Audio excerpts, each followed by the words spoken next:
बिस्मिल्लाहिर्रहमानिर्रहीम। अस्सलाम वालेकुम नाज़रीन, आप मेरा यूट्यूब चैनल देख रहे हैं। मैं मोहम्मद मिस्कीन हूँ। आज मैं अपने यूट्यूब चैनल डेली इन्फॉर्मेशन के लिए पहली वीडियो बना रहा हूँ।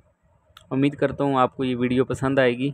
अगर वीडियो पसंद आए तो मेरे चैनल को सब्सक्राइब और लाइक ज़रूर कीजिएगा। आज की इन्फॉर्मेटिव वीडियो कायद-ए-आज़म मोहम्मद अली जिन्ना के योम पैदाइश से लेकर योम वफ़ात तक की मालूमात पर मुश्तमिल है। कायद-ए-आज़म मोहम्मद अली जिन्ना 25 दिसंबर 1876 को कराची में पैदा हुए। आपके वालिद का नाम पूजा जिन्ना था। 1913 से लेकर 14 अगस्त 1947 तक आप ऑल इंडिया मुस्लिम लीग के सरबराह रहे। आपको कायद-ए-आज़म का खिताब भी दिया गया। योम पैदाइश को कौमी तातील के तौर पर मनाया जाता है। आपके ख़ानदान का ताल्लुक़ गुजरात के खूजा कबीले से था। आपकी वालदा का ताल्लुक़ भी इसी कबीले से था। आपके वालिद ताजर थे। 1875 में आपका ख़ानदान कराची मुंतकिल हुआ। आपका बहन भाइयों में दूसरा नंबर था। घर में अक्सर अंग्रेज़ी और गुजराती ज़बान बोलते थे। Matric Jamia Bombay high school से हासिल की। बचपन में अपनी खाला के यहाँ बम्बई में रहे। कराची में सिंध मदरसतुल इस्लाम में भी ज़ेर तालीम रहे।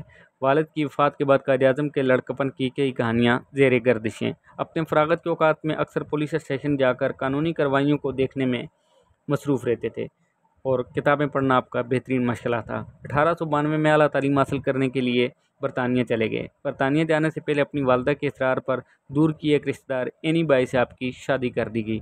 एनी बाई आपसे 2 साल छोटी थी। ताहम ये शादी ज़्यादा देर तक कायम नहीं रह सकी।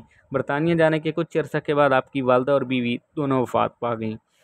1893 में जिन्ना का ख़ानदान गुजरात से बम्बई मुंतकिल हो गया। बरतानिया में आला तालीम हासिल करने के बाद आपने सियासत में हिस्सा लेना शुरू किया। जिन्ना एक नामवर वकील भी थे। आपकी अनथक मेहनत और कोशिश की वजह से पाकिस्तान मर्द वजूद में आया। पाकिस्तान के वजूद में आने के बाद बहुत से ख़ानदानों ने हिजरत की और अपनी जानें गंवाईं। पंजाब से गुजरते हुए लाखों मर्द और ख़वातीन का कत्लेआम हुआ। तकसीम के वक्त कमोबेश 1 करोड़ 30 लाख लोगों ने दोनों तरफ हिजरत की। पाकिस्तान आने वाले 80 लाख मुहाजिरीन की आबादकारी आपके लिए एक बड़ा मसला था। इस दौरान आपको मोहल्लिक अमराज ने भी घेर लिया।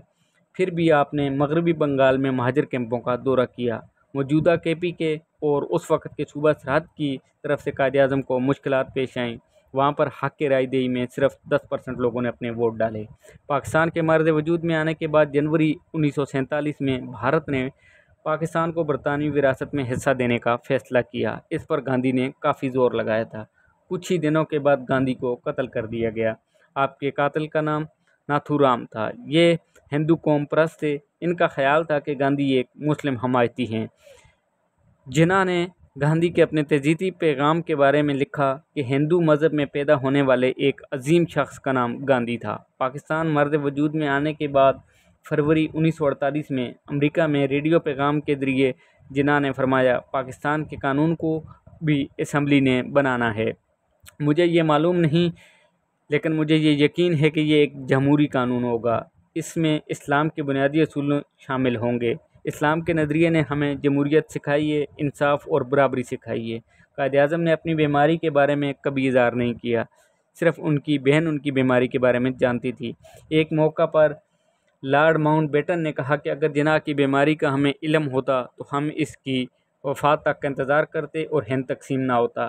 फ़ातिमा जिन्ना लिखती हैं कि जिन्ना अपनी कामयाबियों के दौर में भी सख्त बीमार थे। वो जुनून की हद तक पाकिस्तान के लिए काम करते थे और अपनी सेहत को नज़रअंदाज कर दिया गया था। 9 सितंबर को नमूनिया ने आ घेरा। अपने ज़ाती मुआलिज के कहने पर इलाज के लिए 11 सितंबर को कराची रवाना हुए। आपके ज़ाती मुआलिज इलाही बख्श आपके तैयारे में मौजूद थे। लैंडिंग के बाद आपकी एम्बुलेंस रास्ते में ख़राब हो गई। मुतबादिल एम्बुलेंस आने में 1 घंटा लगा। इस दौरान आपको सरकारी रिहाइशगाह मुंतकिल किया गया।